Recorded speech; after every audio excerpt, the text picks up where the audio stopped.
പാലട പായസം ഉണ്ടാക്കി വിറ്റഴിച്ച് ജീവിതത്തിൽ വിജയഗാഥ രചിക്കുകയാണ് എറവ് സ്വദേശിനിയായ വീട്ടമ്മ.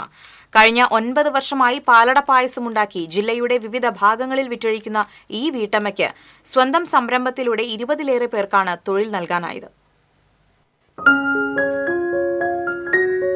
എറവ് സ്വദേശിനിയായ ബിന്ദു എന്ന വീട്ടമ്മയാണ് എല്ലാ ദിവസവും കടകളിലേക്ക് പാലട പായസം ഉണ്ടാക്കി നൽകി സംരംഭം വൻ വിജയമാക്കിയത്. ബിന്ദുവും ഭർത്താവ് റിജോയും കൂടി 2016-ലാണ് പാലട പായസം ഉണ്ടാക്കി വിൽപ്പനയ്ക്ക് എത്തിച്ചത്. പ്രത്യേക ഉത്സവ സീസണുകളിൽ മാത്രം വിപണി ഉണ്ടായിരുന്ന പാലട പായസം കടകളിൽ ദിവസവും ലഭ്യമാകാൻ തുടങ്ങിയതോടെ ആവശ്യക്കാർ ഏറി. ഏതാനും ജോലിക്കാരെ വെച്ച് ആരംഭിച്ച പാലട പായസം പാക്ക് ചെയ്ത് കടകളിൽ എത്തിക്കാൻ റിജോയായിരുന്നു മുൻപിൽ. ഒപ്പം വട്ടയപ്പം, കിണ്ണത്തപ്പം, അട, കൊഴുക്കട്ട, ഉണ്ണിയപ്പം, വെളിച്ചെണ്ണപ്പം തുടങ്ങിയ നാടൻ പലഹാരങ്ങളും ഉണ്ടാക്കി വിൽക്കാൻ തുടങ്ങി. 4 വർഷം മുൻപ് റിജോ മരിച്ചതോടെ പായസ നിർമ്മാണത്തിന്റെ ചുമതല പൂർണ്ണമായും ബിന്ദുവിനായി. വിദ്യാർത്ഥികളായ മക്കളുടെ പഠനകാര്യങ്ങൾക്കൊപ്പം പായസ നിർമ്മാണത്തിലും ബിന്ദു അതീവ ശ്രദ്ധാലുവായി. ദിവസവും പുലർച്ചെ 3:30-ക്ക് ബിന്ദു വീടിനോട് ചേർന്നുള്ള പാചകമുറിയിൽ എത്തും.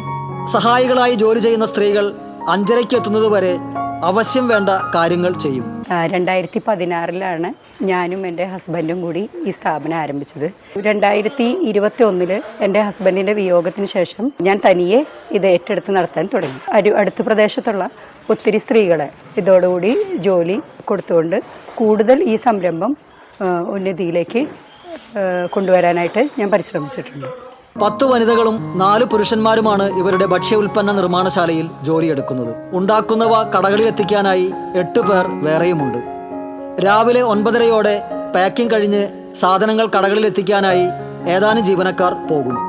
ബിന്ദുവടക്കമുള്ള മറ്റുള്ളവർ പിറ്റേന്നേക്കുള്ള വിഭവങ്ങൾ തയ്യാറാക്കാനുള്ള ഒരുക്കത്തിലാകും. പിന്നെ പാലട പായസത്തോടൊപ്പം ഇവർ നിർമ്മിക്കുന്ന ചപ്പാത്തി, അവലോസുണ്ട, അട, കൊഴുക്കട്ട തുടങ്ങിയവയ്ക്കും ആവശ്യക്കാരേറെയാണ്.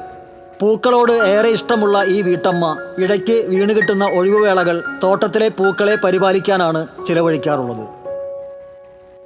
TCV news, Thrissur.